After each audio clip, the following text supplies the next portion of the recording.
नमस्कार, कार्यक्रम सूक्ष्म दृष्टिमा यहाँहरूलाई स्वागत छ। दर्शकवृन्द, राजनीतिक दलहरू विभाजन त भए, तर केही राजनीतिक दलहरू यति बेला महाधिवेशनको चटारोमा छन्। विशेष गरी नेपाली कांग्रेसको महाधिवेशन नजिकै गरेको छ। स्थानीय तहको महाधिवेशन, विशेष गरी वडा महाधिवेशन गर्ने भनेर भदौ 18 गतेको समय तोकिएको छ। क्रियाशील सदस्यताको विवाद कायमै रहँदै पनि कांग्रेसले महाधिवेशन सुरुवात गरेको छ। 18 गतेको लागि देशव्यापी रूपमा यति बेला त्यो माहौल चर्किएको छ कांग्रेसमा के हुनेछ भनेर। र सँगसँगै संविधान त भदौ 23 गतेपछि उसको विशेष गरी कांग्रेसको संवैधानिक जटिलताका कारण पनि यो भदौ 18 लाई यो महाधिवेशन तोकिएको छ र निरन्तर प्रक्रिया गइसकेपछि पार्टीमा त्यो स्थिरता जुन निर्वाचन आयोगले निर्वाचन जुन विधानतः हुनुपर्ने हो त्यसमा चाहिँ अब उसले कसरी अगाडि बढ्नेछ र विशेष गरी केन्द्रीय महाधिवेशन मङ्सिर 9, 10, 11, 12 र 13 गतेको लागि गरिएको छ। यस बीचमा सभापतिका लागि दावेदार आकांक्षीहरू छन् र कहिले दावेदारी घोषणा पनि गरिसकेका छन्। विमलेन्द्र निधिले त पार्टी कार्यालय आफ्नो सम्पर्क कार्यालय खोलिसक्नु भएको छ। यस बीचमा अर्का युवा नेता कल्याण गुरुङले पनि आफ्नो उम्मेदवारी दाबी गर्नुभएको छ, घोषणा गर्नुभएको छ र यो उम्मेदवारी केका लागि आज यसै विषयमा म छलफल गर्नेछु। कांग्रेसको महाधिवेशन 14औं महाधिवेशन कसरी अगाडि बढ्नेछ यस विषयमा चर्चा गर्नेछु। मसँग हुनुहुन्छ केन्द्रीय महाधिवेशनका लागि केन्द्रीय सभापतिको उम्मेदवार घोषणा गर्नुभएका नेपाली कांग्रेसका केन्द्रीय सदस्य कल्याण गुरुङ यति बेला मसँग हुनुहुन्छ। स्वागत छ। धन्यवाद। आरामै हुनुहुन्छ? आरामै छु। उम्मेदवारी घोषणा गर्नुभयो है सभापतिको लागि? हो, मैले नेपाली कांग्रेसको 14औं महाधिवेशनमा केन्द्रीय सभापति पदको लागि उम्मेदवारीको घोषणा गरेको छु। म नेपाली कांग्रेसको 14औं महाधिवेशनमा केन्द्रीय सभापति पदमा चुनाव लड्छु, उम्मेदवारी दिन्छु। उम्मेदवारी पनि दिनुहुन्छ, चुनाव पनि लड्नुहुन्छ। तर तपाईभन्दा माथिपट्टि हेर्दाखेरि शेरबहादुर देउवा, प्रकाशमान सिंह, विमलेन्द्र निधि, रामचन्द्र पौडेल नेताको त लाइन छ नि। अनि उहाँहरूको योगदानको म कदर गर्छु। उहाँहरूको जुन पार्टीमा योगदान छ, नेपालको लोकतान्त्रिक आन्दोलनमा योगदान छ, त्यसको म कदर गर्छु। उहाँहरूको व्यक्तिगत रूपमा सम्मान गर्छु। उहाँहरूको सम्मान गर्दै, उहाँहरूको योगदानको कदर गर्दै म पुनः स्पष्ट दोहोऱ्याउन चाहन्छु, म नेपाली कांग्रेसको 14औं महाधिवेशनमा केन्द्रीय सभापति पदमा उम्मेदवारी दिन्छु, चुनाव लड्छु, प्रतिस्पर्धा गर्छु। किन? केका लागि तपाईँको सभापति पदमा दावेदारी? मूलत अहिले नेपाली कांग्रेसभित्र नयाँ पुस्ता नेपाली कांग्रेस पार्टीको नेतृत्व गर्न पनि योग्य छ, सक्षम छ। नेपालको नेतृत्व गर्न पनि योग्य छ, सक्षम छ। त्यसैले नयाँ पुस्ता योग्य भइसक्यो, नयाँ पुस्ता सक्षम भइसक्यो। त्यसैले नेपाली कांग्रेसभित्र अहिले देशभरि मैले जब घुमेँ, देशभरि घुम्दाखेरि नेपाली कांग्रेसमा मानिसहरूले परिवर्तनको अपेक्षा गर्नुभएको छ। नयाँ सोच आओस् नेपाली कांग्रेसभित्र, नयाँ नेतृत्व आओस् नेपाली कांग्रेसभित्र र नेपाली कांग्रेसमा केही नयाँपन आओस्। त्यो किसिमको एउटा परिवर्तन नेपाली कांग्रेसभित्र हिजोको जुन किसिमका गलत प्रवृत्तिहरू थियो ती गलत प्रवृत्ति हटेर असल प्रवृत्तिहरू आउन् र नेपाली कांग्रेसभित्र भएको जुन गलत प्रवृत्तिमा परिवर्तन आओस् भनेर एउटा चाहना थियो। दोस्रो, नेपाली कांग्रेसमा लाग्नुभएका, नेपाली कांग्रेसको आन्दोलनमा लागेर शहीद हुनुभएका शहीद परिवारका सदस्यहरू, वर्षौं वर्ष जेल बस्नुभएका व्यक्तिहरू, वर्षौं वर्ष प्रवासमा बस्नुभएका व्यक्तिहरू, वर्षौं वर्ष नेपाली कांग्रेसमा लागेर केही पनि नपाइकन पनि नेपाली कांग्रेसमा अझै क्रियाशील हुनुभएका व्यक्तिहरूले के भन्नुभयो भने नेपाली कांग्रेसभित्र अझ बढी न्यायको आवश्यकता छ। नेपाली कांग्रेसभित्र अझ बढी राजनीतिक कार्यकर्ताहरूको लागि राजनीतिक सुरक्षाको आवश्यकता छ। त्यसैले नेपाली कांग्रेसका कार्यकर्ताहरूलाई अझ बढी राजनीतिक न्याय चाहिएको छ, अझ बढी राजनीतिक सुरक्षा चाहिएको छ। तेस्रो, नेपाली कांग्रेसमा अवसरहरू आउँछन्, राजनीतिक अवसरहरू हुन्छन्। ती अवसरहरू कसैले पाएको पाए गर्ने, व्यक्तिले मात्रै पाउने होइन, उसका परिवारका सदस्यहरूले पाउने, परिवारका सदस्यहरूले मात्रै पाउने होइन, उसका नाता कुटुम्बहरू सबैले पाउने, नाता कुटुम्बले मात्रै पाउने होइन, उनले रोजेको मानिसले पाउने। कसैले बारम्बार अवसर पाएको पाए गर्ने। तर कोही पुस्तादेखि नेपाली कांग्रेसमा लाग्दा योगदान दिँदाखेरि पनि उसले अवसरबाट वञ्चित हुनुपर्ने यो असमानताको स्थिति रहनु हुँदैन। नेपाली कांग्रेसभित्र प्राप्त भएको अवसर समान र न्यायोचित रूपले वितरण हुनुपर्छ भनेर उहाँहरूले भन्नुभयो। चौथो कुरा के भन्नुभयो भने नेपाली कांग्रेसलाई अब स्थानीय तहको निर्वाचनमा, प्रदेश तहको निर्वाचनमा र सङ्घीय तहको निर्वाचनमा जिताउन आवश्यक छ। नेपाली कांग्रेसलाई अझ बढी लोकप्रिय पार्टी बनाउन आवश्यक छ। नेपाली कांग्रेसलाई अझ बढी सबैको भरोसाको केन्द्रबिन्दु बनाउन आवश्यक छ र नेपाली कांग्रेसलाई स्थानीय तह, प्रदेश तह र सङ्घीय तहको निर्वाचनमा विजय गराएर यो देशको सबैभन्दा ठुलो बहुमत सहितको नम्बर 1 पार्टी बनाउन आवश्यक छ भनेर भन्नुभयो। अर्को महत्त्वपूर्ण कुरा के भन्नुभयो भने नेपाली कांग्रेसलाई ल्यान्ड अफ अपर्च्युनिटी, अवसरको भूमि बनाउन आवश्यक छ। नेपाली कांग्रेसमा सबै भूगोलका अनुहारहरू, सबै जातका अनुहारहरू, सबै धर्मका अनुहारहरू, सबै वर्गका अनुहारहरू, सबै वर्णका अनुहारहरू, सबै जात जाति, भाषा भाषी र लिङ्गका अनुहारहरूको के छ भनेदेखि उपस्थिति हुन आवश्यक छ र नेपाली कांग्रेसलाई ल्यान्ड अफ अपर्च्युनिटी बनाउन आवश्यक छ, अवसरको भूमि बनाउन आवश्यक छ र नेपाली कांग्रेसलाई अझ बढी समावेशी र लोकतान्त्रिक बनाउन आवश्यक छ भनेर उहाँहरूले भन्नुभयो। उहाँहरूले यो मुद्दा यसकारणले उठाउनु भयो कि उहाँहरू नेपाली कांग्रेसलाई यो देशको सबैभन्दा ठुलो पार्टी, बहुमत सहितको पार्टी, आम नेपालीको अझ बढी भरोसाको केन्द्रबिन्दु भएको पार्टी बनाउन चाहनुहुन्छ। त्यसको लागि उहाँहरूले परिवर्तन हुनुपर्छ। नेपाली कांग्रेसभित्र नयाँ सोच आउनुपर्छ, नयाँ नेतृत्व आउनुपर्छ, नयाँ संस्कारको विकास आउनुपर्छ र यी सबै भावनाको प्रतिनिधित्व तपाईँले गर्दै हुनुहुन्छ। त्यसैले तपाईँको उम्मेदवारी ठिक छ, हामी तपाईँलाई मतदान गर्छौँ भनेर उहाँहरूले भन्नुभएको छ। तपाईँ जिल्ला जिल्ला घुम्दाखेरिको यो कुरा होइन? त्यसो भए कल्याण गुरुङले त्यो ठान्यो कि मैले सक्छु नेपाली कांग्रेस हाँक्न भनेर? हो, मैले उहाँहरूको कुरा सुनिसकेपछि मलाई के लाग्यो भने होइन, नेपाली कांग्रेसमा अब परिवर्तन आवश्यक रहेछ। अब परिवर्तन कसैलाई कुरेर बसेर हुँदैन। परिवर्तनको लागि समय कुरेर बसेर पनि हुँदैन, व्यक्ति कुरेर बसेर पनि हुँदैन। कुनै सपनाको राजकुमार आइदेला र परिवर्तन गर्देला भनेर यदि हामीले सपनाको राजकुमार कुरेर बस्यौँ, यदि हामीले कुनै सपनाको राजकुमारले कुनै समय आएर परिवर्तन गर्देला भनेर परिवर्तनको लागि कुरेर बस्यौँ भने त्यो परिवर्तन कहिले पनि सम्भव हुँदैन। त्यसैले परिवर्तनको लागि गर्नुपर्ने समय अहिले हो, त्यो परिवर्तन गर्ने व्यक्ति पनि मै हुँ। त्यसैले म नेपाली कांग्रेसको केन्द्रीय सभापति हुन योग्य छु, सक्षम छु र म नेपालको नेतृत्व गर्न पनि योग्य छु, सक्षम छु। म मात्र होइन, अनुभवका आधारमा कल्याणजी, अनुभवका आधारमा तपाईँभन्दा माथि त्यत्रा नेताहरू हुनुहुन्छ, तपाईँले म सक्षम छु भन्नुभएको छ, यो कसरी तारतम्य मिल्यो? राजनीति भनेको अङ्कगणित जस्तो क्रम सङ्ख्या जोड्ने होइन, 1 बाट 2, 2 बाट 3, 3 बाट 4 हुने होइन। राजनीति भनेको क्रमभङ्गता पनि हो। राजनीतिमा केवल उमेरले मानिसलाई या अनुभवले मानिसलाई के छ भने एकदम नयाँ सोच भएको, नयाँ विकल्प दिन सक्ने मात्र बनाउँदैन। राजनीतिमा नयाँ सोच भएको, नयाँ विकल्प दिन सक्ने व्यक्तिलाई उमेरले गणना गर्नु हुँदैन। ओके, क्रमभङ्गताको कुरा गर्नुभयो। क्रमभङ्गता अहिले कल्याण गुरुङले गर्यो, उम्मेदवारी म दिन्छु, म जित्छु। तपाईँसँग त्यो स्पष्ट भिजन, कांग्रेसलाई म ह्यान्डलिङ गर्छु, म गुडाउँछु भन्ने के भिजन छ? होइन, मैले स्पष्ट भनेको छु। के भनेको छु भने नेपाली कांग्रेसको नेतृत्व हिजोको दिनमा युवाहरूले नै गर्नुभएको। वर्तमान सभापति आदरणीय शेरबहादुर देउबा पनि पहिलोपटक प्रधानमन्त्री हुँदाखेरि मेरै उमेरको हाराहारीमा हुनुहुन्थ्यो। वरिष्ठ नेता रामचन्द्र पौडेल सभामुख हुँदा पनि मेरै उमेरको हाराहारीमा हुनुहुन्थ्यो।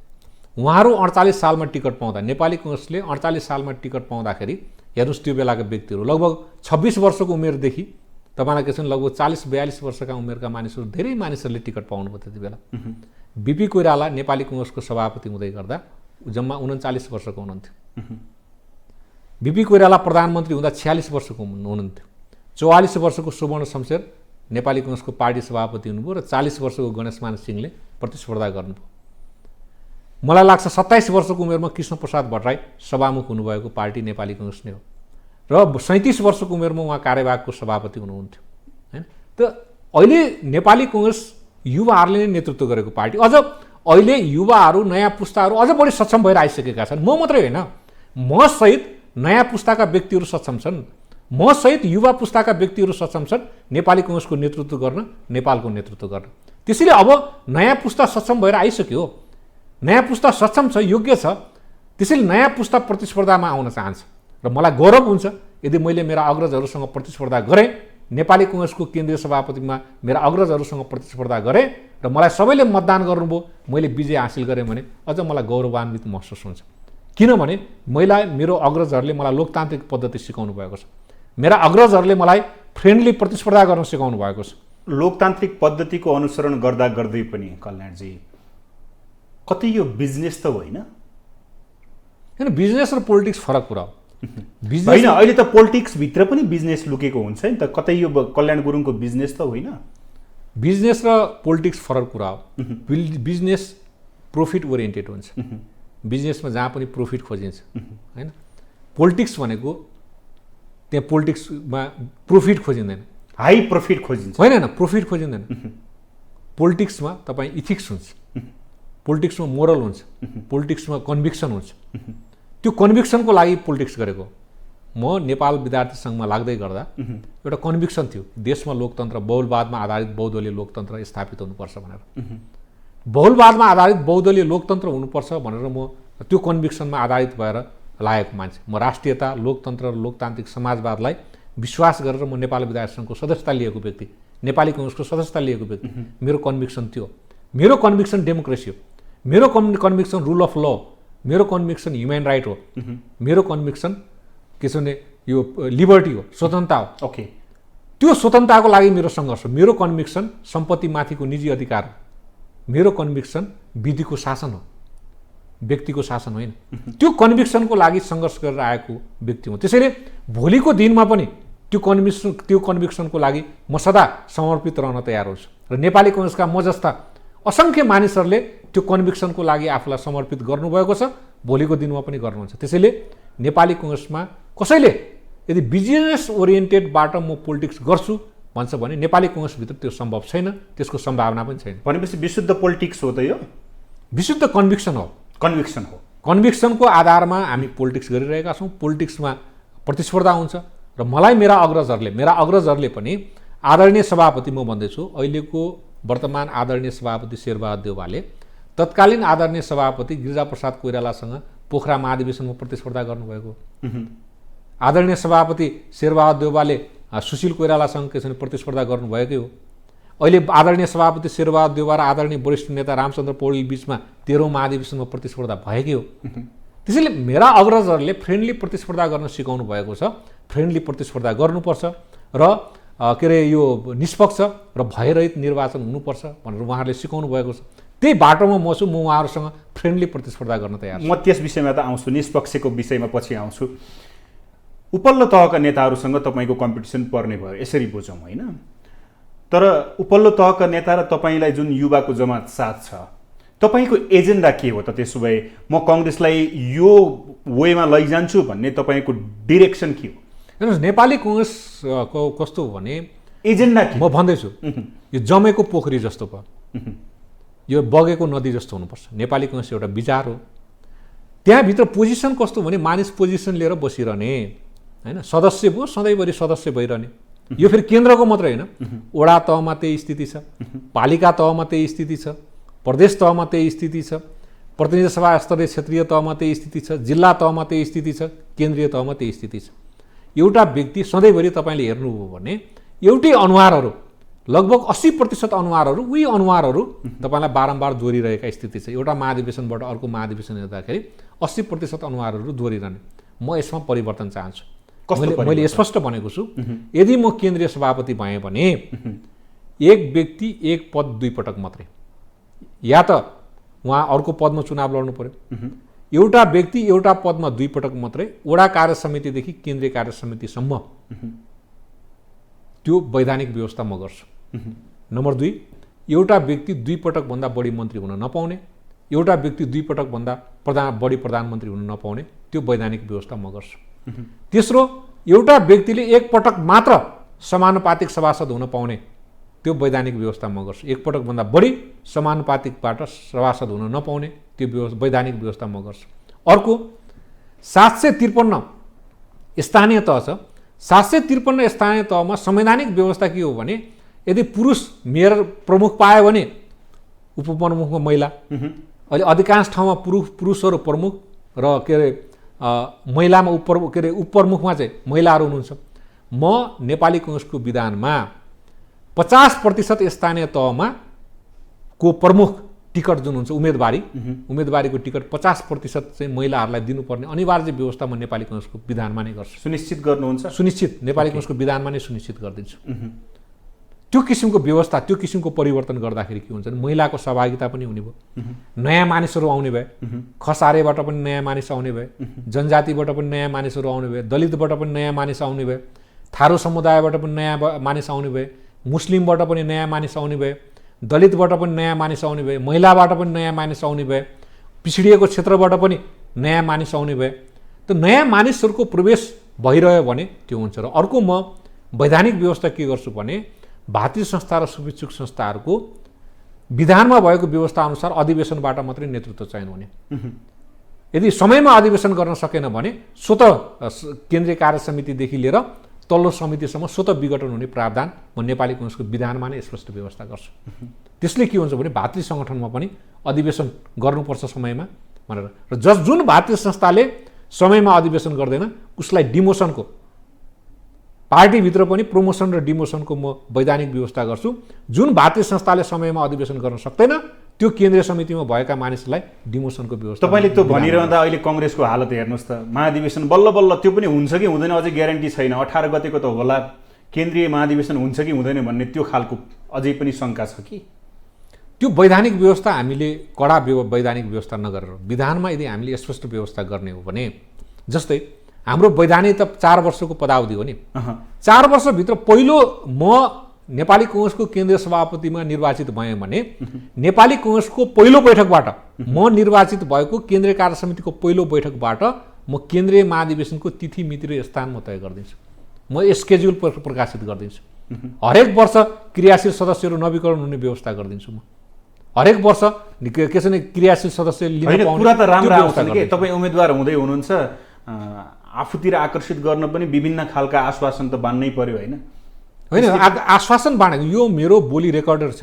म जीवनभर राजनीति गर्ने मानिस, रेकर्डेड हुन्छ। आज तपाईँसँग रेकर्डमा म बोलिरहेको छु, त्यसैले यो रेकर्डेड बोली तपाईँहरू राख्नु होला। म जीवनमा यो कुरा गर्छु र अर्को पनि गर्छु। म नेपाली काङ्ग्रेसलाई विधान अनुसार सञ्चालन गर्छु र नेपाली काङ्ग्रेसभित्र भागबन्डा र गुटबन्दी म समाप्त गरिदिन्छु। यो गुटबन्दीको आधारमा मान्छेहरू मन्त्री हुने, गुटबन्दीको आधारमा मान्छेहरूले टिकट पाउने, गुटबन्दीको आधारमा मानिसहरू समानुपातिक सभासद हुने, योग्य मानिसहरूलाई पाखा पार्ने जुन परम्परा छ, यो राजनीतिक योगदान भएका मानिसहरूलाई पाखा पार्ने जुन परम्परा छ, नाम चाहिँ गुटको नाममा केही सीमित व्यक्तिहरूले सङ्गठनभित्र हालिमुहाली गर्ने जुन यो परम्परा छ, यो प्रवृत्ति छ, म त्यसलाई समाप्त गरिदिन्छु। पार्टीलाई विधान अनुसार सञ्चालन गर्छु। गुटको कुरा गर्नुभयो, कति गुट छ हेर्नुहोस् त काङ्ग्रेसमा। अब सँगसँगै कल्याण गुरुङ गुट पनि आयो होइन, थपियो यसमा। होइन, जुनसुकै गुट होस् म पार्टीलाई विधान अनुसार सञ्चालन गर्छु, म गुटलाई समाप्त गरिदिन्छु। तर जुन तपाईँ युवा नेता हुनुहुन्छ, विद्यार्थी राजनीतिदेखि यहाँसम्म आउँदाखेरि, राजनीति त अहिलेको नेपालको राजनीति निष्ठा सिद्धान्तको राजनीति त पक्कै छैन। त्यसका लागि त मैले त्यही भएर अगाडि बिजनेसको कुरा गरेको थिएँ नि, बिजनेस पनि त्यसमा पनि इन्क्लुड हुन्छ, गुट उपगुट छन्। यसलाई मिलाएर लैजाने त्यो भिजन तपाईँसँग के छ? सँगसँगै तपाईँ जुन उम्मेदवारी दिनुभएको छ, उम्मेदवारी दिन्छु भनेर घोषणा गर्नुभएको छ, त्यसका लागि त अलिकता दक्षिणा पनि चाहिन्छ भन्छन् कङ्ग्रेसभित्र। त त्यो स्थिति सहज छ कल्याणजी? हेर्नुहोस्, राजनीतिको दुईवटा पाटो हुन्छ, एउटा प्रिन्सिपल बेस्ड पोलिटिक्स, अर्को पावर बेस्ड पोलिटिक्स। ओके, संसारको जुनसुकै ठाउँमा पनि परिवर्तन ल्याउनलाई प्रिन्सिपल बेस्ड पोलिटिक्सले नै भएको छ। नेपाली काङ्ग्रेसले राणासँग लड्दा, राणासँग सङ्घर्ष गर्दाखेरि प्रिन्सिपल बेस्ड पोलिटिक्स गरेको थियो, सिद्धान्तमा आधारित राजनीति गरेको थियो। त्यही भएर त काङ्ग्रेस माथि आयो। त्यसैले अहिले पछिल्लो म भन्दैछु राणा शासन समाप्त गर्यो। पञ्चायत विरुद्ध सङ्घर्ष गर्दाखेरि पनि प्रिन्सिपल बेस्ड पोलिटिक्स गरेको थियो, सिद्धान्तमा आधारित। नेपाली काङ्ग्रेसमा जति पनि आकर्षित भए त्यति बेला युवाहरू जो आज केन्द्रीय नेतृत्वमा हुनुहुन्छ, देशको प्रधानमन्त्रीदेखि मन्त्रीहरू हुनुभएको व्यक्तिहरू हुनुहुन्छ, उहाँहरू नेपाली काङ्ग्रेसको सिद्धान्तबाट आकर्षित भएर नेपाली काङ्ग्रेसमा लाग्नुभएको। हामी पनि नेपाली काङ्ग्रेसको सिद्धान्तबाट आकर्षित भएर चाहिँ नेपाली काङ्ग्रेसमा चाहिँ लागेका व्यक्तिहरू। त्यसैले नेपाली काङ्ग्रेसभित्र प्रिन्सिपल बेस्ड पोलिटिक्स जुन हो त्यो जहिले पनि हाबी भयो। अर्को पावर बेस्ड पोलिटिक्स, जब पावरमा आउँछ नेपाली काङ्ग्रेस तब पावर खोज्ने मानिसहरू धेरै हुन्छन्, अवसर खोज्ने मानिसहरू धेरै हुन्छन्। ती अवसर खोज्ने मानिसहरू जब नेपाली काङ्ग्रेस सङ्कटमा पर्छ, नेपालमा लोकतन्त्र सङ्कटमा पर्छन्, ती मानिसहरू दुलोभित्र छिर्छ। तर जब पावर आउँछ, पावर आइसकेपछि के हुन्छ भने फेरि ती मानिसहरू अगाडि आउँछन् र जो सङ्घर्ष गरेका मानिसहरू हुन्, जो दुःख गरेका मानिसहरू हुन्, पार्टीमा लामो समय लगानी गरेका मानिसहरू, उनीहरू पाखा पारिन्छ। त्यो विभेद त कङ्ग्रेसमा छ नि त। हो, त्यो विभेद कङ्ग्रेसमा जुन देखियो, त्यो देखिएको विभेदलाई म अन्त गर्न चाहन्छु। म देखियो भन्दा पनि छ, म भन्दैछु जुन देखिएको छ त्यसलाई के छ भने त्यो विभेदलाई म अन्त गर्न चाहन्छु। अन्त गर्ने म ऱ्याङ्क एन्ड फाइलिङ गर्छु, म रेकर्ड अभिलेख, हरेक कार्यकर्ताको म अभिलेखीकरण गर्छु, हरेक नेताको म अभिलेखीकरण गर्छु। अभिलेखीकरण म राजनीतिक योगदानको मात्रै अभिलेखीकरण गर्दिनँ, हरेक मानिसले आफ्नो सम्पत्ति विवरण हरेक वर्ष बुझाउनु पर्ने भनेर भन्छु। नेपाली कङ्ग्रेसका हरेक सदस्यको सम्पत्ति विवरण हरेक साल उहाँले क्रियाशील सदस्य रिन्यू गर्दाखेरि आफ्नो सम्पत्ति विवरण पनि भरेर दिनुपर्ने वैधानिक व्यवस्था गर्छु म। त्यो वैधानिक व्यवस्था गर्ने बित्तिकै के हुन्छ भने नेपाली कङ्ग्रेस पारदर्शी रूपले चल्छ। पारदर्शी रूपले चल्दा हामीले यदि अभिलेखीकरण गऱ्यौँ भने पार्टीभित्र लाग्नुभएको जो व्यक्तिहरू हो, शहीद परिवारका सदस्यहरू हुनुहुन्छ, लामो समय सङ्घर्ष गर्नुभएका व्यक्तिहरू हुनुहुन्छ, जेल जानुभएका व्यक्तिहरू, प्रवासमा बस्नुभएका व्यक्तिहरू, भातृ सङ्गठनमा काम गरेर आएका व्यक्तिहरू, शुभेच्छुक सङ्गठनमा काम गरेर आएका व्यक्तिहरू, जनसम्पर्क समितिमा काम गरेर आएका व्यक्तिहरू, पार्टीलाई अन्य रूपले सहयोग गरेका व्यक्तिहरू सबैको र्याङ्क एन्ड फाइल र अभिलेखीकरण म गर्छु। त्यो गर्दाखेरि कसलाई कुन ठाउँमा दिने त्यो दिने व्यवस्था गर्छु। अर्को व्यवस्था के गर्छु वैधानिक व्यवस्था भने पार्टीबाट जति राजनीतिक नियुक्तिहरू हुन्छन् सरकारमा गइसकेपछि पार्टीबाट जो व्यक्तिहरू राजनीतिक नियुक्तिमा जान्छन् ती एकपटकको लागि मात्रै, एकपटकभन्दा दोहोऱ्याएर कुनै पनि व्यक्तिलाई राजनीतिक नियुक्ति नदिने त्यो वैधानिक व्यवस्था म गर्छु। तपाईँले त्यो भनिरहँदाखेरि एउटा सबैको मनमा लागेको विषय र त्यो विषयले गर्दा महाधिवेशन पनि सर्दै सर्दै मङ्सिरमा पुग्यो, क्रियाशील सदस्यताको विषय अहिलेसम्म सकिएको छैन है। क्रियाशील सदस्यता यो किन अल्झाएर राखेको मलाई थाहा छैन होइन। मैले क्रियाशील सदस्यता छाने महाधिवेशन सुरु हुन लागिसक्यो, मिति पनि तोकिसकियो, मङ्सिर 9देखि सुरु छ, मङ्सिर 9, 10, 11, 12, 13 गतेसम्म। अब स्थानीय तहको महाधिवेशन 18 गते तोकिएको छ, अझै क्रियाशील सदस्यता अझै पनि विवाद छ, कङ्ग्रेसभित्रको विवाद के हो यो? होइन, यही मैले बुझिनँ। म केन्द्रीय क्रियाशील सदस्यता छानबिन समितिको सदस्य हुँदा प्रतिवेदन बुझाउने बेलामा मैले केही कुराहरूमा असहमति राखेर मैले नोट अफ डिसेन्ट लेखेँ। मैले केन्द्रीय कार्य समितिको बैठकमा पनि केन्द्रीय क्रियाशील सदस्यता छानबिन समितिको प्रतिवेदनमा मेरा आफ्ना लिखित असहमतिहरू केन्द्रीय कार्य समितिको बैठकमा राखेँ। केन्द्रीय कार्य समितिको बैठकले के छ भने केन्द्रीय क्रियाशील छानबिन समितिले बुझाएको प्रतिवेदनलाई लियो र 3 जनालाई 3 सदस्य छानबिन समिति केही कुराहरू अपुग भएको कुरालाई 3 सदस्यले हेर्ने भनेर जिम्मा दियो। 3 सदस्यले फेरि अर्को 5 सदस्य, त्यो दिनै नमिल्ने कुरा हो। कुनै छानबिन समितिले अर्को विश्वमा कहीँ पनि छैन, कुनै छानबिन समितिले बनाएको छानबिन समितिले प्रतिवेदन बुझाउने अनि अरू चाहिँ अर्को छानबिन समिति गठन गरेको मलाई थाहा छैन है। कि त केन्द्रीय कार्य समितिले गठन गर्नु पर्यो, केन्द्रीय कार्य समितिलाई त्यो अधिकार हुन्छ हैन। जस्तै नेपाल सरकारलाई कुनै विषयमा छानबिन समिति गठन गर्ने अधिकार हुन्छ, मन्त्रालयलाई कुनै विषयमा छानबिन समिति गठन गर्ने अधिकार हुन्छ। तर छानबिन समितिले नै अर्को छानबिन समिति गठन गर्न पाउने अधिकार चाहिँ मलाई संसारमा कहीँ पनि छ जस्तो लाग्दैन है। त्यसैले त्यो गर्नु गलत हो, नम्बर 1। यहाँ त रहेछ त, त्यही त गलत हो। नम्बर 2 के हो भने त्यस्तो किसिमको गलत प्र्याक्टिस गर्नु हुँदैन। नम्बर 2, डकुमेन्टको आधारमा हामीले निर्णयहरू लिनुपर्छ। कुनै पनि छानबिन समितिले निर्णय गर्दा डकुमेन्टको आधारमा हामीले निर्णय गर्नुपर्छ, डकुमेन्ट नहेरिकन निर्णय गर्नु हुँदैन। हामीले सहमतिको नाममा प्रक्रियालाई बिथोल्ने, विधानलाई बिथोल्ने काम गर्नु हुँदैन। तेस्रो कुरा के हो त भएको छ भनेर भन्दैछु त तपाईलाई के हो भने अब क्रियाशील सदस्यतामा एउटा हामीले नीतिगत निर्णय के गरेका थियौँ भने नवीकरणको हकमा सबै क्रियाशील सदस्यको नवीकरण गरिदिने 4-5 वटा क्राइटेरिया राखेका थियौँ। पार्टीले अनुशासनको कारबाही गरेको, विद्रोही उम्मेदवार भएको, विद्रोही उम्मेदवारको प्रस्तावक समर्थक भएको, अर्को पार्टीमा गएका व्यक्तिहरू बाहेक अरू सबैको हामीले क्रियाशील सदस्य रिन्यू गरिदिने भन्दा रिन्यूको पाटो सकिहाल्यो।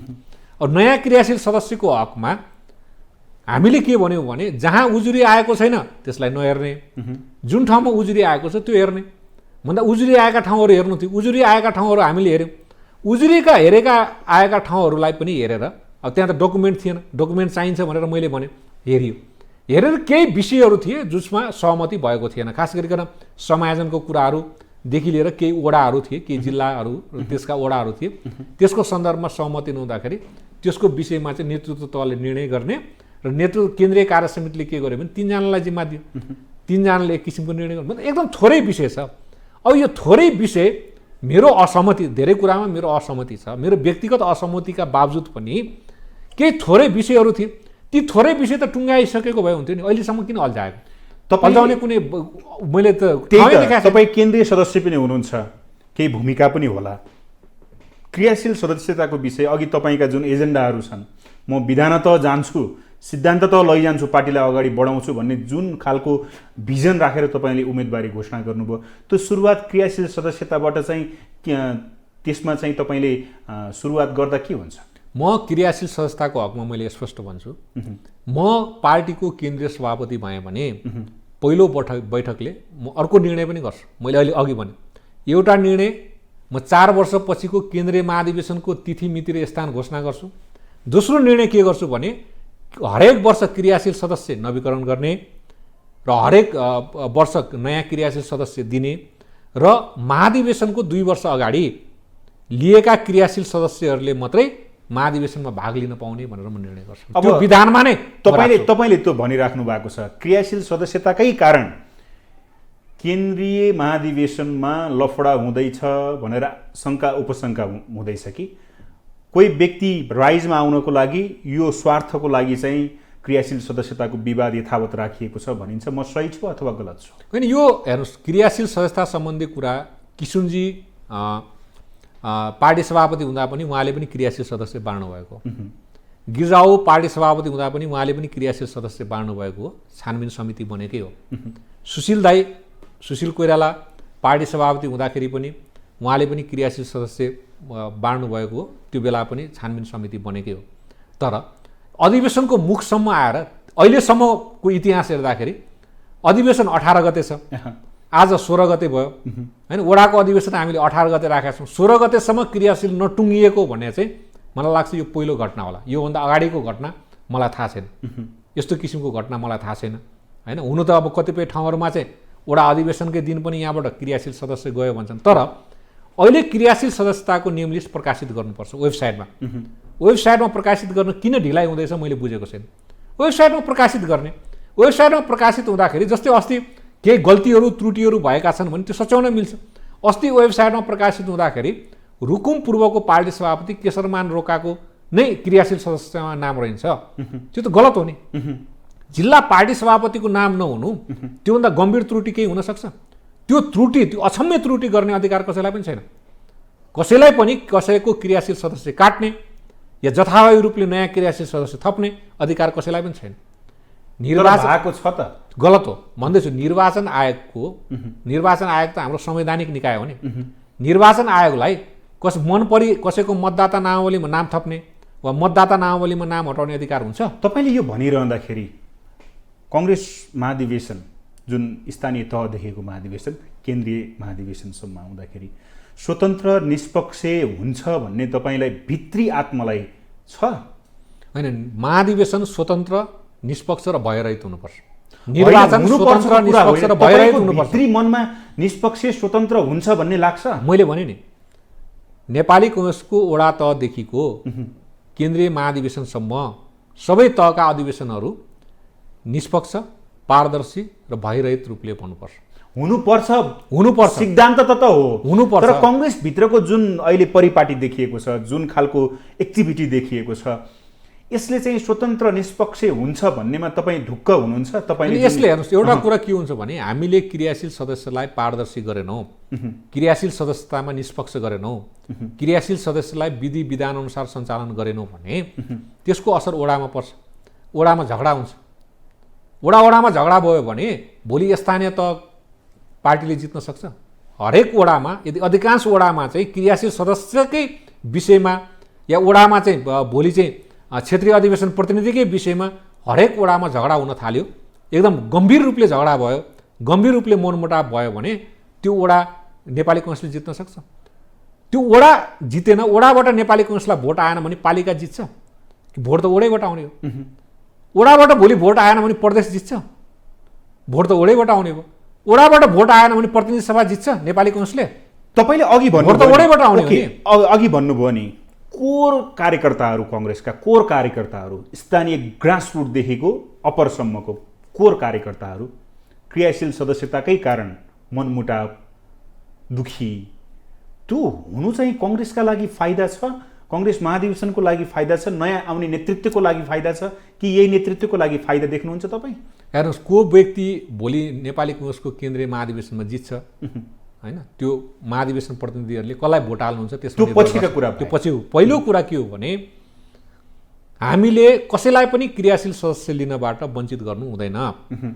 पुनः नवीकरण भएका जुन क्रियाशील सदस्यहरू उहाँहरूको नवीकरण तोकिएको क्राइटेरिया भित्र रहेको नवीकरण हामीले के छ सबैको नवीकरण गर्नुपर्छ।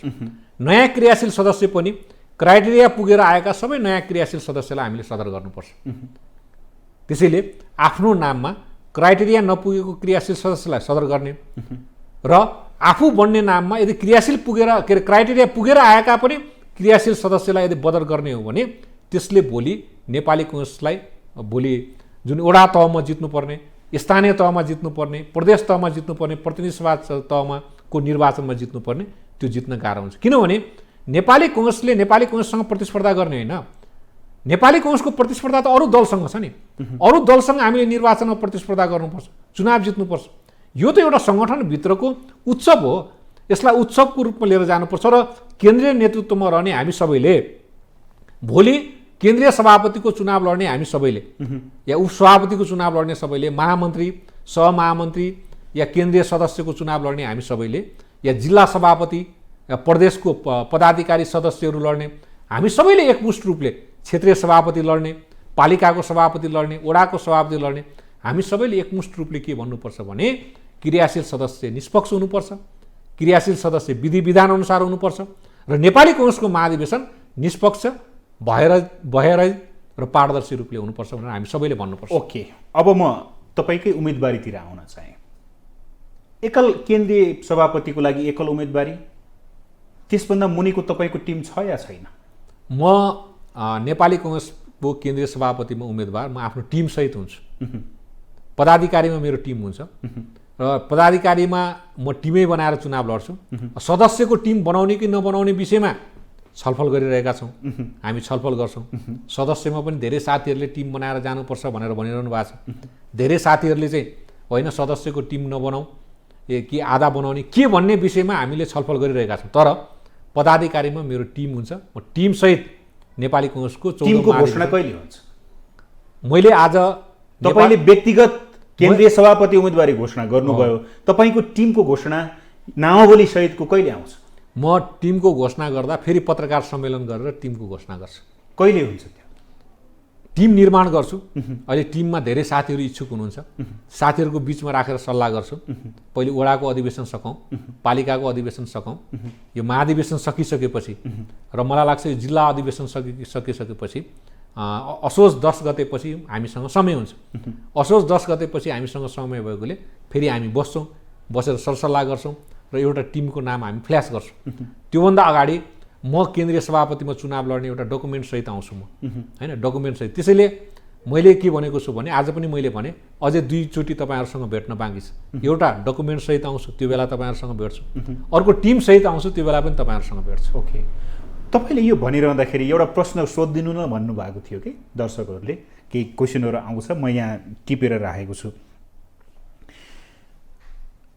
केन्द्रीय सभापतिमा उठिराख्दा उम्मेदवारी दिन्छु भनेर घोषणा गरिराख्दा केन्द्रीय सभापतिको दावेदार त अहिलेको प्रधानमन्त्री पनि हुनुहुन्छ।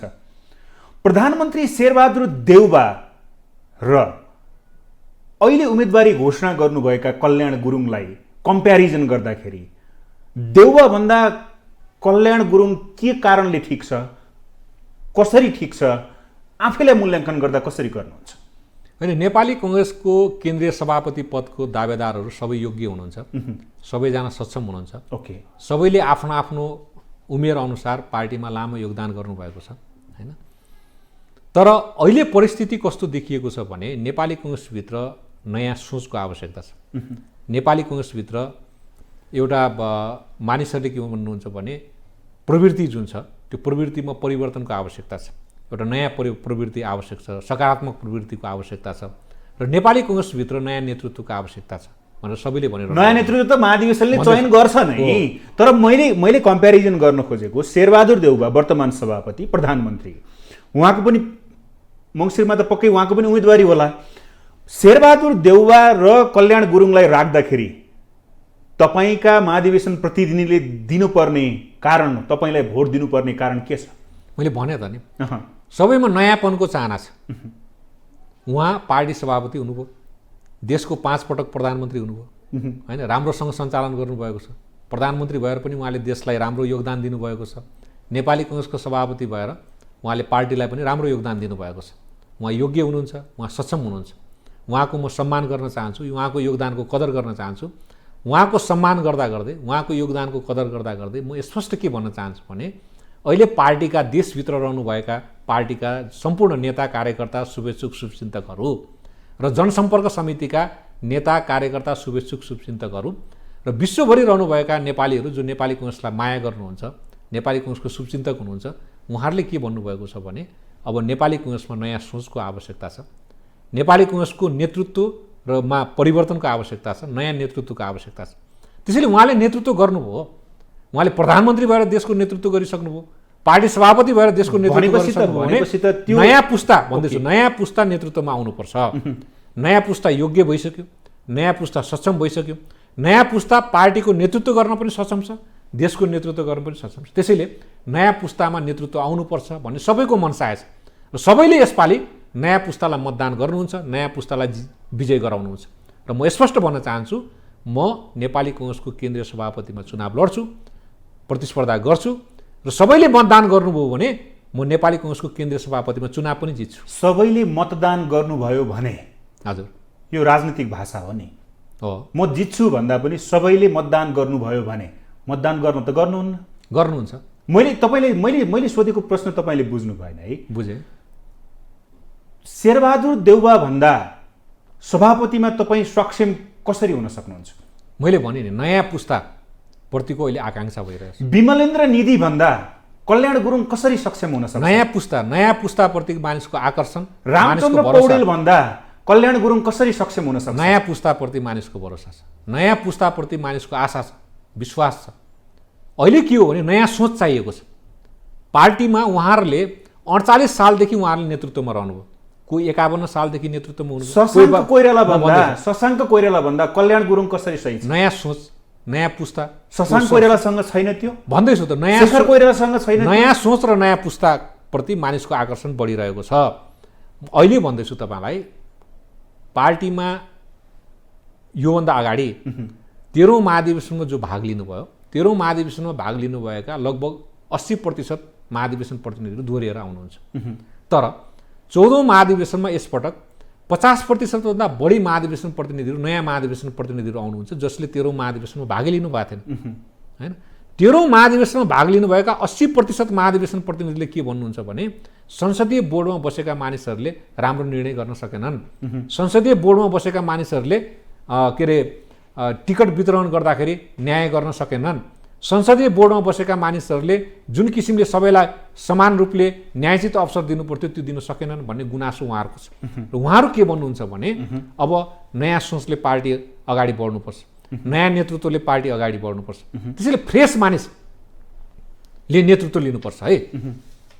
त्यसैले फ्रेस मानिस आउनुपर्छ, नयाँ पुस्ता आउनुपर्छ, नयाँ पुस्ताले सङ्गठनको नेतृत्व गर्नुपर्छ, नयाँ पुस्ताले देशको नेतृत्व गर्नुपर्छ भन्ने अहिले जनआवाज, आम नेता कार्यकर्ताको जिल्ला जिल्लामा आवाज के छ भने नयाँ पुस्ताको नेतृत्वमा सङ्गठन हुनुपर्छ, नयाँ पुस्ताको नेतृत्वमा देश हुनुपर्छ भनेर अहिले मुखमा हरेक मानिसको सोचमा आएको छ। त्यसैले नयाँ सोच अनुसार नेपाली काङ्ग्रेसलाई अगाडि बढाउन भनाइ र गराइमा राजनीतिमा फरक पर्छ कि?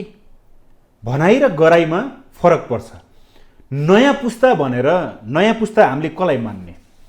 युवा नेतालाई मान्ने कि माथिका रामचन्द्र पौडेल, विमलेन्द्र निधि, शेखर कोइराला, शशाङ्क कोइराला, प्रकाशमान सिंहलाई मान्ने कि कल्याण गुरुङ लगायतका नेतालाई मान्ने? हामी कसरी बुझ्ने? आम नेता कार्यकर्ताले बुझ्दा कसरी बुझ्ने? तपाईँले अहिले हेर्नुभयो भने सरसर्ती नेपाली काङ्ग्रेसको क्रियाशील सदस्यको सङ्ख्या हेर्नु भने लगभग 9 लाखको हाराहारीमा छ। 9 लाखको हाराहारीमा उमेर समूहको हिसाबले त्यहाँ निकाल्दाखेरि 60 वर्ष र त्योभन्दा माथिका उमेर समूहमा लगभग तपाईँलाई 20% क्रियाशील सदस्य हुनुहुन्छ। 60 वर्षभन्दा मुनिको क्रियाशील सदस्य 80% हुनुहुन्छ। सभापति पदको उम्मेदवार हेर्ने हो भने तपाईँलाई लगभग 9 लाख क्रियाशील सदस्यको हाराहारीमा यदि सभापति पदको मात्रै उम्मेदवार हेर्ने हो भने 0.0001% छ। महाधिवेशन प्रतिनिधिको आधारले यदि सभापति पदका उम्मेदवार हेर्ने हो भने 0.002% हुनुहुन्छ। 1% पनि उम्मेदवार हुनु हैन।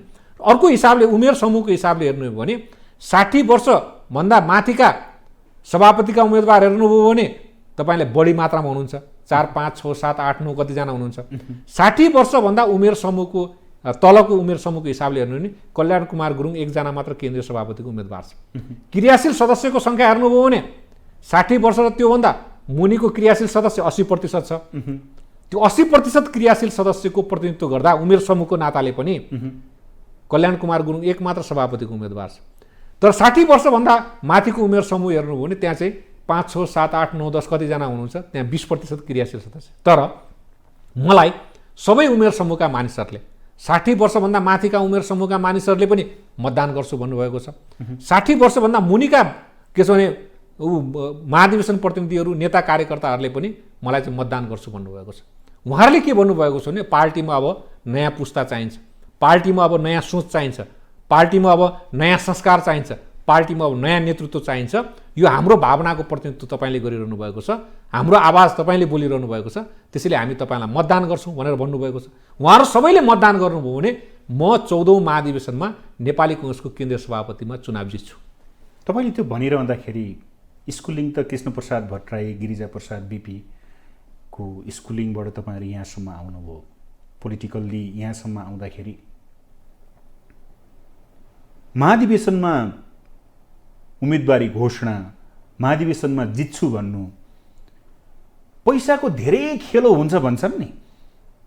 अनि यो चाहिँ अब मलाई थाहा भएन होइन, किनभने हेर्नुहोस् म प्रिन्सिपल बेस्ड पोलिटिक्स गर्ने मानिस हुँ, मलाई पावर बेस्ड पोलिटिक्स मलाई थाहा छ। अहिले त प्रिन्सिपल सिद्धान्त भन्ने कुरा त पाखा लगाइदिउँ, पावर बेस्डमै पोलिटिक्स छ नि त। होला, तर मैले पावरको पोलिटिक्स आजसम्म नगरेको कारण यदि पावरको पोलिटिक्स भयो भने कल्याण गुरुङले चुनाव जित्छ भन्दैछु म तपाईँलाई। म प्रिन्सिपल बेस्ड पोलिटिक्स गरेको मानिस हुँ। सबैले जब म नेभी सङ्घको केन्द्रीय अध्यक्ष लड्दै थिएँ, नेभी सङ्घको केन्द्रीय अध्यक्ष लड्दा पनि तपाईँले भने जस्तै यो प्रश्न त्यति बेला आएको थियो। म तपाईँलाई विश्वास दिलाउन चाहन्छु, म काठमाडौँबाट नेपालगञ्ज जाँदै गर्दा मेरो खल्तीमा जम्मा 10,000 रुपियाँ थियो। त्यो 10,000 रुपियाँले म चुनाव लडेँ, अत्यधिक बहुमतले नेभी सङ्घको केन्द्रीय अध्यक्षमा म चुनाव जितेँ र म काठमाडौँ फर्केर आएँ। त्यो बेलाको परिस्थिति अर्को नेपाली कङ्ग्रेसको केन्द्रीय सदस्यमा चुनाव लड्दै गर्दाखेरि पनि तपाईँले अहिले उठाउनु भएको जस्तै प्रश्न मानिसहरूले उठाएका थिए। म तपाईँलाई विश्वास दिलाउन चाहन्छु, मैले कसैलाई एकजना महाधिवेशन प्रतिनिधिलाई मैले एक कप चिया पनि नखुवाइकन म नेपाली कङ्ग्रेसको केन्द्रीय सदस्यमा निर्वाचित भएर आएँ। मसँग प्रतिस्पर्धा गर्ने धेरै व्यक्ति हुनुहुन्थ्यो। म नेपाली कङ्ग्रेसको केन्द्रीय सभापति पदमा म तपाईँलाई स्पष्ट भन्छु, प्रिन्सिपल बेस्ड पोलिटिक्स सिद्धान्तमा आधारित राजनीति गरेर नै म चुनाव जित्छु र मलाई सम्पूर्ण महाधिवेशन प्रतिनिधिहरूले मतदान गर्नुभयो भने म 14औं महाधिवेशनमा नेपाली कङ्ग्रेसको केन्द्रीय सभापति पदमा चुनाव जित्छु। किनकि नेपाली कङ्ग्रेसमा अधिकांश मानिसहरू प्रिन्सिपल बेस्ड पोलिटिक्सलाई रुचाउनुहुन्छ, पावर बेस्ड पोलिटिक्सलाई रुचाउनुहुन्न। पावर बेस्ड पोलिटिक्सले जुन विकृति ल्यायो, जुन विसङ्गति ल्यायो, तर भोलि त तपाईँ उम्मेदवारी घोषणा गरिराख्दाखेरि, तपाईँले उम्मेदवार प्रतिस्पर्धा गरिराख्दाखेरि त्यहाँ त पावर बेस्ड पोलिटिक्स पनि आउँछ, हाबी त आउँछ। मैले भने नि नेपाली कङ्ग्रेसको केन्द्रीय सभापति भनेको भोलि यो देशको प्रधानमन्त्री हो। यदि नेपाली कङ्ग्रेसको सभापतिले चुनाव गराउँदै गर्दा होइन नेपाली कङ्ग्रेस चाहिँ पार्टी चाहिँ बहुमत स्थानमा विजय हासिल गर्यो र बहुमत सांसदहरूले नेपाली कङ्ग्रेसको सभापतिलाई संसदीय दलको नेता बनाउनु भयो भने भोलि नेपाली कङ्ग्रेसको केन्द्रीय सभापति भोलि यो देशको प्रधानमन्त्री हो। त्यसैले हामीले कुनै कुरा अभिव्यक्त गर्दै गर्दा नेपाली कङ्ग्रेसका केन्द्रीय सभापतिको उम्मेदवारले कुनै कुरा अभिव्यक्त गर्दै गर्दा के सोच्नुपर्छ भने म भोलि यो देशको प्रधानमन्त्री हुन सक्छु। त्यसैले मैले नेपाली कङ्ग्रेसको बारेमा मात्रै सोच्नु होइन, मैले नेपालको बारेमा सोच्नुपर्छ, मैले सम्पूर्ण नेपालीको बारेमा सोच्नुपर्छ, सम्पूर्ण नेपालीको हकहित र अधिकारको लागि मैले लड्नुपर्छ, त्यो किसिमको पोलिसी बनाउनुपर्छ, त्यो किसिमको भिजन दिनुपर्छ र नेपाली कङ्ग्रेसले सम्पूर्ण नेपालीहरूको नेतृत्व गर्नुपर्छ र नेपाली कङ्ग्रेसको नेतृत्व गर्ने सभापति हुने व्यक्तिले सम्पूर्ण नेपालीको भावना जित्ने, सम्पूर्ण नेपालीको मन जित्ने, सम्पूर्ण नेपालीका समस्याहरूलाई कसरी समाधान गर्ने भन्ने सोच राखेर अगाडि बढ्नुपर्छ। त्यसैले अहिले हो तपाईँले भन्नुभएको जस्तै केही विकृति आएका छन्, पावर बेस्ड पोलिटिक्सले केही विकृतिहरू ल्याएको छ, त्यो आज मात्रै आएको विकृति होइन, त्यसलाई पनि परास्त गर्छु भन्ने छ। स्पष्ट रूपमा भन्छु, प्रिन्सिपल बेस्ड पोलिटिक्सले पावर बेस्ड पोलिटिक्सलाई सधैँभरि परास्त गरेको छ, सधैँभरि। आज यो पहिलो पटक मात्र होइन, सिद्धान्तनिष्ठ राजनीतिले सत्तानिष्ठ राजनीतिलाई सधैँभरि पराजित गरेको छ र विश्वभरिको राजनीति, नेपालको राजनीति मात्रै होइन, विश्वभरिको राजनीति तपाईँले हेर्नुभयो भने सिद्धान्तनिष्ठ राजनीतिले नै त्यो देशको राजनीतिको नेतृत्व गरेको छ। सत्तानिष्ठ राजनीतिले कुनै पनि देशको राजनीतिलाई नेतृत्व गरेको छैन। त्यसैले सिद्धान्तनिष्ठ राजनीति सत्तानिष्ठ राजनीतिभन्दा धेरै उत्तम हुन्छ। त्यसैले नेपाली कङ्ग्रेसका अधिकांश मानिसहरू सिद्धान्तनिष्ठ राजनीतिमा विश्वास गर्नुहुन्छ। म पनि प्रिन्सिपल बेस्ड पोलिटिक्स सिद्धान्तनिष्ठ राजनीतिमा विश्वास गर्छु र मलाई अहिले पनि विश्वास छ कि नेपाली कङ्ग्रेसका सम्पूर्ण महाधिवेशन प्रतिनिधिहरूले मलाई मतदान गर्नुभयो भने नेपाली कङ्ग्रेसको 14औं महाधिवेशनमा म कल्याण कुमार गुरुङ केन्द्रीय सभापति पदमा निर्वाचित हुन्छु। मतदान गर्नुभयो भने भन्ने चाहिँ अझै पनि मतदान गर्दैनन् कि भन्ने आशंका छ? होइन, अहिले चुनावै नहुँदा त मैले त्यही भन्नु पर्यो नि। चुनाव गर्नुभयो भने उहाँहरूले गर्नुहुन्छ, उहाँहरूले गर्नुभयो भने गर्नुहुन्छ भन्दैछु नि। उहाँहरूले गर्छु भन्नुभएको छ। ओके, मलाई के भन्नुभएको छ भने तपाईँ हाम्रो आवाजको प्रतिनिधित्व गरिरहनु भएको छ, तपाईँहरू हाम्रो मनको कुराको तपाईँले प्रतिनिधित्व गरिरहनु भएको छ। तपाईँ नेपाल कुनै पनि नेता, म मात्रै होइन, कुनै पनि नेता जसले आवाज जसले बोल्न सक्दैन उसको बोली बोल्नुपर्छ। नेताले जससँग शक्ति हिँड्छ उसको शक्ति बन्नुपर्छ। जस न्यायको लागि जसप्रति अन्याय परिरहेको हुन्छ उसको न्यायको लागि लड्ने के छ भने सङ्घर्षशील व्यक्ति हुन सक्नुपर्छ। अडिग भएर बस्नुपर्छ, आफ्नो बोली वचनमा अडिग भएर बस्नुपर्छ। त्यसैले सङ्गठनको नेतृत्व लिने व्यक्तिले पनि सङ्गठनभित्र यदि कोही अन्यायमा परेका छन् भने उसको लागि लड्न सक्नुपर्छ। सङ्गठनभित्र कसैले बोल्न सक्दैन भने उसको लागि बोल्नुपर्छ। त्यसैले उहाँहरूको मनको आवाज मैले बोलेको कारणले, उहाँहरूको लागि मैले सङ्घर्ष गरिरहेको कारणले गर्दा उहाँहरूले के भन्नुभएको छ भने तपाईँले हाम्रो भावनाको प्रतिनिधित्व गर्नुभएको छ, हामी तपाईँलाई केन्द्रीय महाधिवेशनमा मतदान गर्छौँ। सबै महाधिवेशन प्रतिनिधिहरूले मलाई मतदान गर्नुभयो भने म नेपाली कङ्ग्रेसको 14औं महाधिवेशनमा केन्द्रीय सभापति पदमा निर्वाचित हुन्छु। धेरै धेरै धन्यवाद छ, आइदिनु भयो। शुभकामना छ। धन्यवाद तपाईँलाई पनि। उहाँ हुनुहुन्थ्यो नेपाली कङ्ग्रेसका केन्द्रीय सदस्य, अहिले केन्द्रीय महाधिवेशनमा नेपाली कङ्ग्रेसको केन्द्रीय महाधिवेशनमा केन्द्रीय सभापतिको दावेदारी घोषणा गर्नुभएको छ, उम्मेदवारी घोषणा गर्नुभएको छ कल्याण कुमार गुरुङ। उहाँसँग हामी कुराकानी गरेका थियौँ। हवस् त, सम्पूर्ण टिमसहित मलाई पनि आज्ञा दिनुहोस्। नमस्ते।